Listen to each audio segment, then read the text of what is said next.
Hi guys, welcome back to my channel. My name is Bea, and today I'll be talking about how to stand your ground when it comes to the fake friends. Okay, the friends who, it's kind of like pretending that they are for you, but they're actually against you. They're the friends that it's very hard to tell. It's very hard to tell because they are kind of, they will make little comments that if you don't capture them, you will think that they're actually good friends.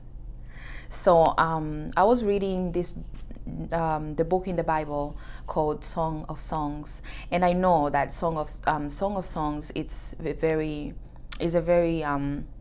romantic book, but I want to just focus my points on the friendship perspective in this book, because there is friendship perspective in this book, because it is when a woman and a man, who is Solomon, and the woman, I don't think if they have mentioned her name, they are proclaiming, is it proclaiming? They are kind of declaring their love towards each other. And then throughout the scripture, we see the patterns of the friends, the friends that they are kind of in between these two people. And the first thing, they were for this girl, pursuing her dreams of being with this guy. And then as time went on, the more they realized that Solomon actually likes this girl, they start being against her, but in a way that is so subtle that you want, like, it's very tricky to capture, because they act as if they are for her, but they're actually against her.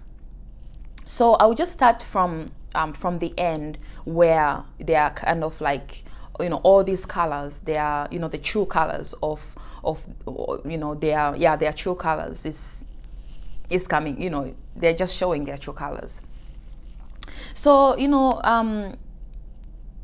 this Song of Songs, it goes on and on and on. The woman and Solomon, they are they're talking about how beautiful they are, how beautiful he is, and how beautiful she is, and all of this stuff, all this beautiful stuff. But the friends then, they I'll just share the first scripture. These friends were for her at the beginning, because at the beginning, this woman is declaring the love that she has towards Solomon. It says, "Let him kiss me with the kisses of his mouth, for your love is more delightful than wine. Pleasing is the fragrance of your perfume. Your name is like perfume poured out. No wonder the young women love you. Take me away with you. Let us hurry. Let the king bring me into his chambers." And that is Songs of Songs 1, verse 1 until 4. Okay, and then her friends are cheering her up. Actually, they are for her. And this can be, not only into relationship wise, in every aspect of your life. When someone is not for you, like when you're starting, they're cheering up, and then when they see you succeed, then then the colors, they're starting, the true colors start to show. So the friends, they're like, "We rejoice and delight in you. We will praise your love more than wine." You see, so it actually says here, friends. This is what they are saying. They are praising her. Okay, and then now Solomon is starting to respond back in a very positive way to this woman. Okay, and then he says in Songs of Songs 1, verse 15, he says, "How beautiful you are, my darling. Oh, how beautiful. Your eyes are like doves." And she says back, "How handsome you are, my beloved. Oh, how charming. And our bed is verdant." And that is Songs of Songs 1, verse 16. That's when she replies, right? So you know, the friends, they are, you know, they are praising her. They are, you know, they seem as if they are for her, and then things start to switch slowly. So let's look at Song of Songs 5 verse 9. Now the friends are speaking, okay, after back and forth of, you know, this woman and Solomon, you know, telling themselves on how they love each other, and not how they love each other, on how they are kind of describing how attractive they are, you know, towards each other. So the friends, they're saying in Song of Songs 5 verse 9, they're asking the woman, how is your beloved better than others, most beautiful of women? How is your beloved better than others, that you are so chargers, that you so charge us? You see? And then she replies in Songs of Songs 5, in 5 chapter 10. It says, she says, my beloved is radiant and ruddy, outstanding among 10,000. And then now they are kind of thinking, okay, this is getting out of hand. This is getting out of hand. And Solomon in verse 4 in chapter 10, he says, how delightful is your love, my sister, my bride. So now the friends are like, oh, okay, this man is, you know, saying that this woman is his bride. Excuse me, you know, we thought this was just, you know, a charm. You won't really go anywhere, you know. We just thought, you know, just into perspective of other areas, not only into relationship. You know, like, oh, I thought you know, she's just applying for jobs. She's not really going to get the position that she wanted. Oh, now they're calling her back. Oh, now the interviewers, you know, the company, the job that she really wanted, they are replying her back. Oh, wait, what? Oh, now her dream is coming into you know, is coming to pass, you know. Yeah, so these friends are a little bit triggered with what is going on, because now things are looking very, very good. And then they are trying to get into yeah, so they are trying to, you know, kind of push the boundaries. They are trying to push the boundaries of this woman, right? They, you know, they ask her, where has your beloved gone, most beautiful of women? These are her friends. Where has beloved gone, most beautiful of women? Which way did your beloved turn, that we may look for him with you? Okay, and that is chapter 6. And then she responds back in chapter 6 verse 2. My beloved has gone down to his garden, to the beds of spices, to browse in the gardens and to gather lilies. I am my beloved's, and my beloved is mine. He browses among lilies. Did you see how she puts them? She puts her friends in their place. So, you know, I will just repeat it again so that you catch it. You know, her friend said, where has your beloved gone, most beautiful of women?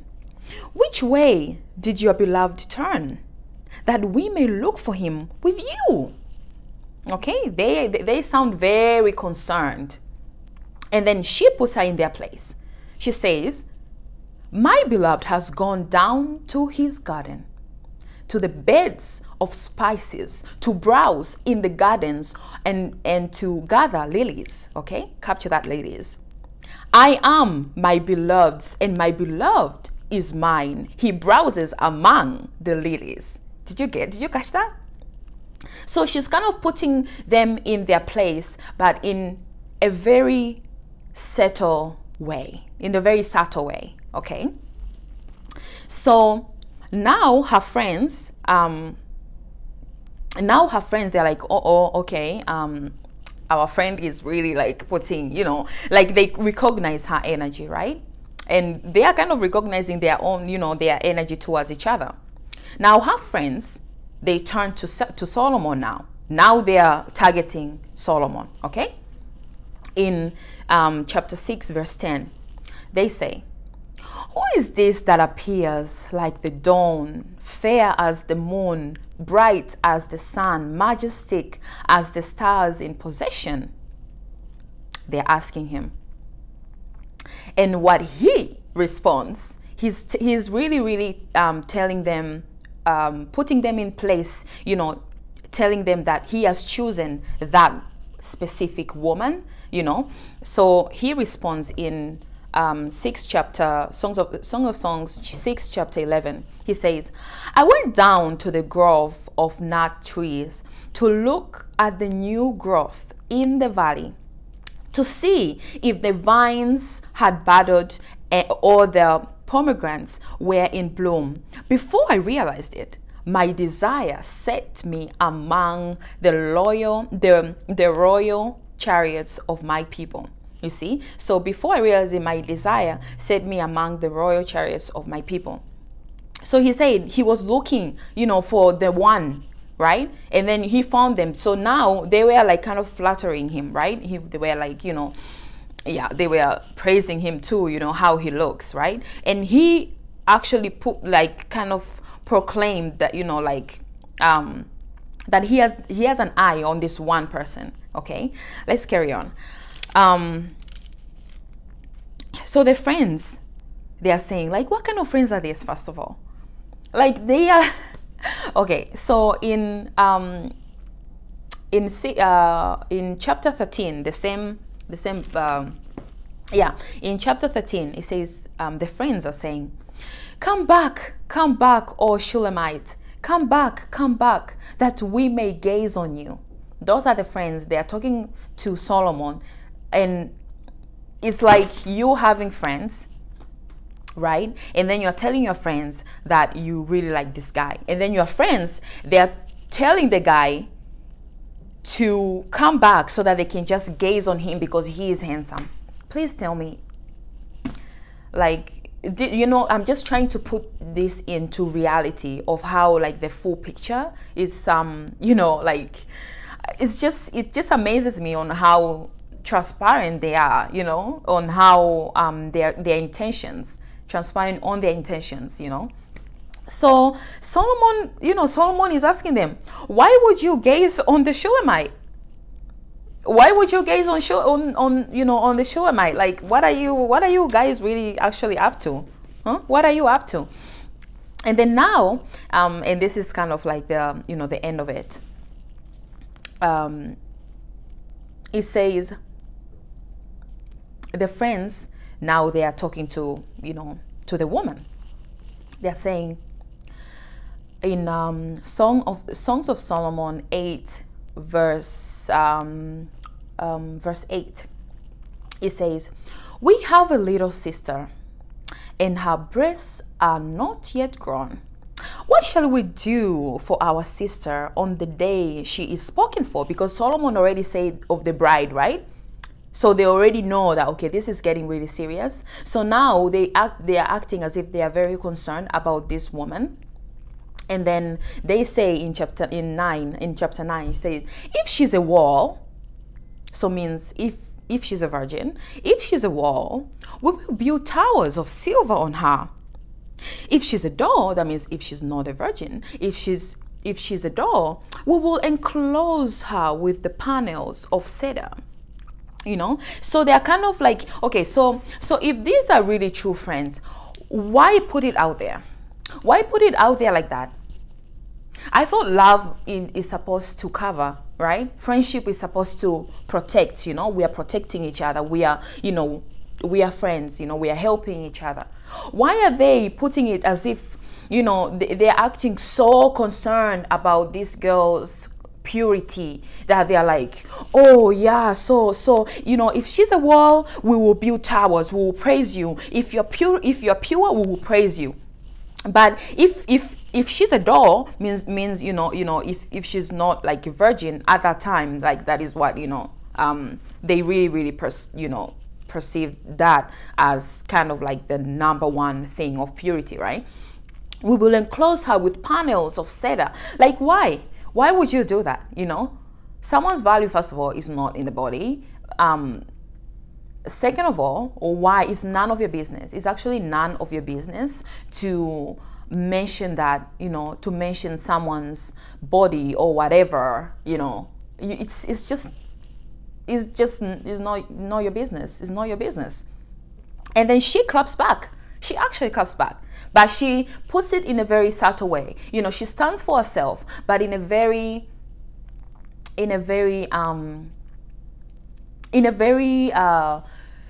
good way, not to be vulnerable, but at the same time to actually make people aware that this is where I stand. And you know, if you're gonna be for me, be for me. If you're not gonna be, if you're gonna be against me, just be against me. But don't be into, you know, don't be like you are my friend and then you are my enemy. You know what I mean? So she says in verse 10, I am a wall. I am a wall.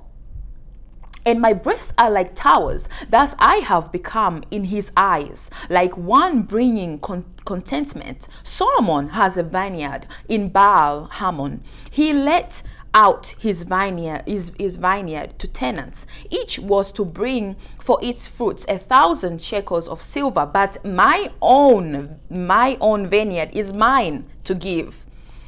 The 1,000 shekels are for you. Because they said in verse 9, they said, if she is a wall, we will build towers of silver on her. You say? It's like, no, keep your silver. Thank you very much. I am a wall. You know what I mean? So you're like meaning that she is a virgin. I am a wall. And then she goes on verse 12. She says, the 1,000 shekels are for you. I don't need them. No. You should not, you know, determine just because my worth stands here, it does not mean that okay, now you know, I deserve something from. No, keep it. Thank you very much. You know what I mean? Like, she really stood for herself very, very well. And there was another verse in Songs of Songs 8 verse 5. The friends were actually, you know, making her look that she's weak. They said, who is this coming up from the wilderness, leaning on her beloved? Why would you, you know, like in the wilderness, for me, what it spoke to me is, you know, a place where, you know, in the wilderness, it means like there is, you know, hardly no productivity, hardly no life. There is a place of, you know, it's kind of like a dryness season, right? Is when, you know, like everything is just hard, you are right. And then, like, why would her friends, instead of helping her, yes, even if she, you know, she's coming from wildness, she's coming from the wildness, you know, season in her life, why aren't they helping her? Why are they highlighting only the bad things about this girl? Why are they only highlighting, you know, the stuff, and they portray as if they want to help? You know what I mean? So, you know, and she replies back. She says, under the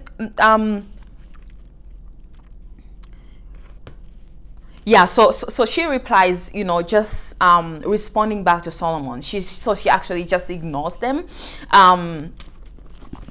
It says here, place me like a seal over your heart. So she's actually just talking to Solomon. She's not really giving them kind of like the what's the word, like the power, you know, the power. So like there is different there's different verses that these friends, they're really like they are not really good friends, because you know, all what they do throughout this book is they just expose. They expose. And at the beginning, all, you know, what they did were they were just praising. You know, they were praising the girl. As soon as she started succeeding, as soon as their true colors came out, the mask come out like that, then they started, you know, making all these comments. But the good thing about this book is the woman, who we don't know her, I mean, her name is not mentioned here, I'm not sure. It's in the Songs of Songs. If you know, if any one of you, you know, knows the name of this woman, please let me know. But yeah, it's not really she's not mentioned, her name is not mentioned. But her friends, you know, Solomon also is aware of that. Is aware that her friends are not good friends, because in Songs of Songs, in Songs of Songs 2, you know, she says, I am a rose of Sharon, a lily of the valleys. And then he replies back, knowing of her friends. He says, like a lily among thorns is my darling among the young women. You see, so he already knows that these other friends, they are not good. They are not good friends, even though they portray as if, you know, they are kind of like supporting them, or they are asking her, where is your beloved? Maybe we'll also, you know, we'll also help you to look for him. So we'll also help you. We'll also help him to look we'll also help you to look for him. And then you turn around, you tell the guy, oh, don't go. Let us just gaze on you. Friends.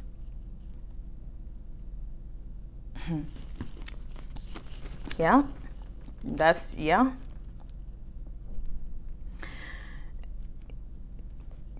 Yeah. So I hope you were blessed with, you know, with this with these Songs of Songs, you know, the examples, that is very good to you know, just I kind of, you know, I really like how this woman really responded to her haters. Haters gonna hate. Yeah, to our haters. And it's just, you know,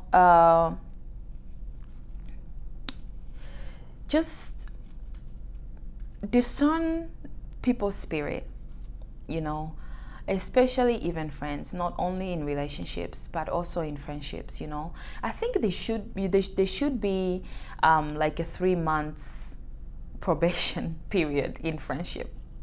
Because, like, you know, when it comes to friends, we tend to be like, oh yeah, we connect, yeah, we are friends. And then before you know it,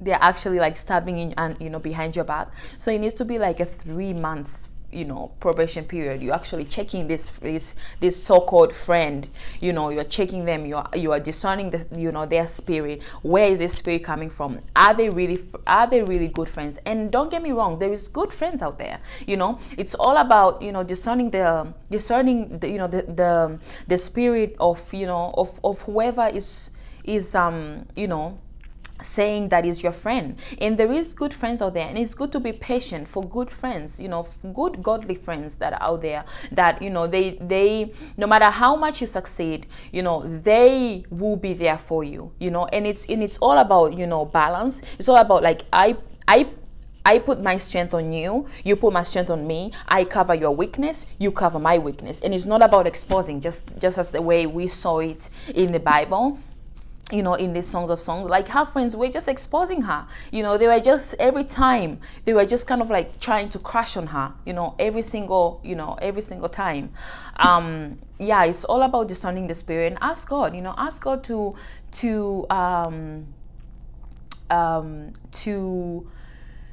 kind of tell you if this person is actually right, is for you or against you. Like there will come a time someone will just say something, or they will do something, and they'll be like, there you go. It will be kind of like you're a conclusion. Okay, this one, this one, no. So there is good friends out there. It's all about discerning the spirit as well, because not only bad relationships, they tend to waste time, but also bad friends also do waste time. Because for example, if you are pursuing something else, let's say you're pursuing to have close relationship with God, and then these friends, they that is not what they pursue. And I'm not saying that they're bad, sometimes friends, maybe they are not bad, but they are just bad for your future.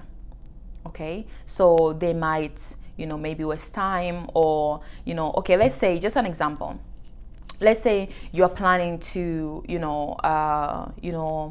maybe serve in church, right? And then by serving in church, maybe there is where you're going to find your vision.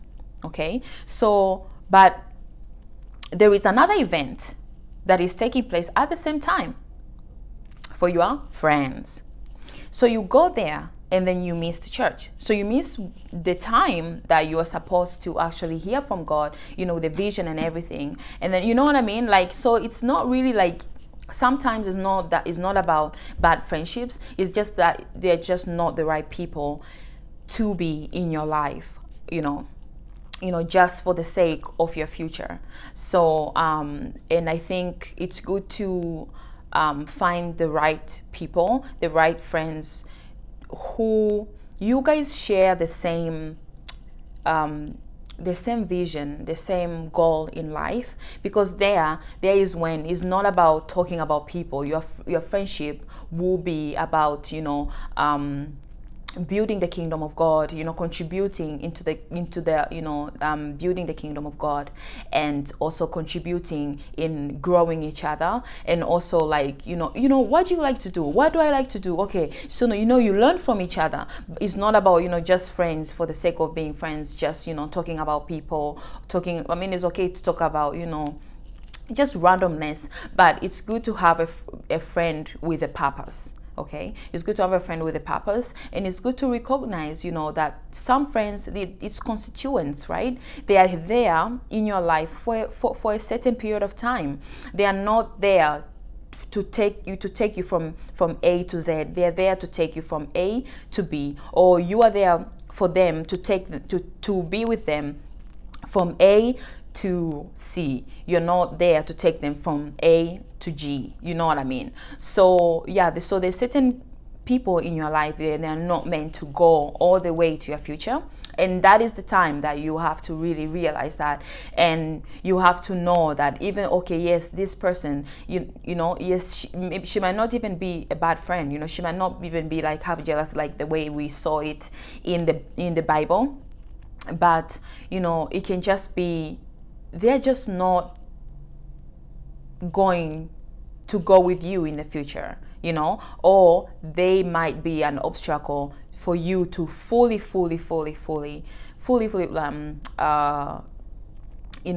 productive in your potential, in the dream that God has given you. So yeah, when it comes to to friends, just be very careful with, I mean, I have had that, and I'm still going through this, we're in this together. Yeah, it's all about finding good friends and productive friends, friends that you guys share the same dream, or the friends, even the friends that they're already there. Because like when the friend, when you have people who are already where you want to be, it's kind of like a magnet, right? You're kind of getting attracted to go that direction. But if your friends, they are actually just dwelling the past, it's all about the past, it's all about just like they are dwelling in your old self, it's a magnet, they will bring you back. You know what I mean? And then it's, you know, it's all gonna be, you're taking one step forward and then 10 steps backwards. And, you know, we don't want to do that. You know, it's 2021, it's time to move forward and, you know, live life with a purpose. You don't just live life, you know, we're not dead fish. We don't just go with the flow. This life is a purpose, and you have to put purpose in everything that you do. You know, in friendship, you know, it has to be, a friendship has to be a purpose. What is this friendship for? You know, what is this friendship for? Is it about building you and me? Like, are we building each other into a certain perspective? You know, because everyone has their own strengths and weaknesses. Am I building you in certain, you know, in certain aspect that you know, probably you're struggling? Are you building me in certain aspect that I am struggling? You know, it's all about that. It's not just like, oh yeah, they are my friends. Oh yeah, we just, you know, we just hang out, and then there is really nothing that we're actually adding towards each other. So yeah, just be very careful, because as much as a wrong relationship will get you in bad places, a wrong relationship will get you in bad places, you know, in regret, and in also yes, and sometimes bad friendships contribute to bad relationships, because then it's not, and sometimes it's not even that they will say anything, you know, like if you have the friends that are not for you, they will be like in these relationships, right? And then you want to pursue actually like a very, like, you know, a very godly way of actually doing a proper relationship, you know, pursuing it in the right way. But because these friends, they are just, you know, oh yeah, date anyone, or you kind of like get drawn into them, into that kind of way of how they do things. Or you just find yourself, you know, getting jealous of them, and then you'll be like, okay, let me find a man, and then, you know, just to show that I have a man, you know what I mean? So it's all of that, just putting all of that into a perspective, you know. And again, don't be hard on yourself. We have all had, you know, friends that are not good for us, or the friends that are not good for our future, the friends who, you know, they just there for the sake of being there, but we're not really contributing to each other's lives 100%. So, and it's all about, you know, you're not it's not too late to have good friends. Is not too late. Okay, so, you know, don't be hard on yourself. Don't be like, oh, okay, so now you're telling me, you know, all these friends, they are not, no. This is a journey. Life is a journey. You know, some friends will come into our lives when we are 50, when we are 60, when we are 70, when, you know, like some friends will come, you know, later on, you know. So it's not like, oh my God, I'm gonna lose my friends, like what's gonna, no, you know, just discern the spirit. And as well, I just want to add before I end the video, it's not about, you know, like when people come into your life, it's very good to have categories for them. You know, you don't tell them, but you just have categories for them. There is someone who will come into your life. It's just because, you know, you guys work at the same area, but it does not mean that, you know, you guys are going the same direction in life. You just work together, you know. And so that is one category. Another category is, you know, these people, you know, we share the same, you know, maybe in religion wise, all this stuff. They are in that category. There's a friend who they are always is just in WhatsApp chats. That is all where you will find them, and that's where they will be.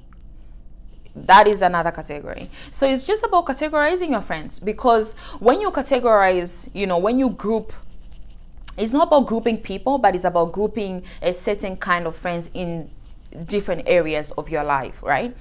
So when you group like that, then when someone disappoints you, you won't feel hurt, because you will know, okay, they are not my confidants. They are not, you know, a constituent. They're just acquaintance, right?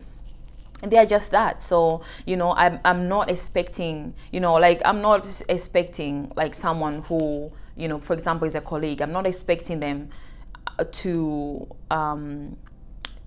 to talk about very personal stuff, you know what I mean? So it's all about just categorizing relationships in your life, so that you don't overshare, because then when where someone stands, and where you have categorized someone, you won't overshare, because you'll be like, oh no, they're not my confidence.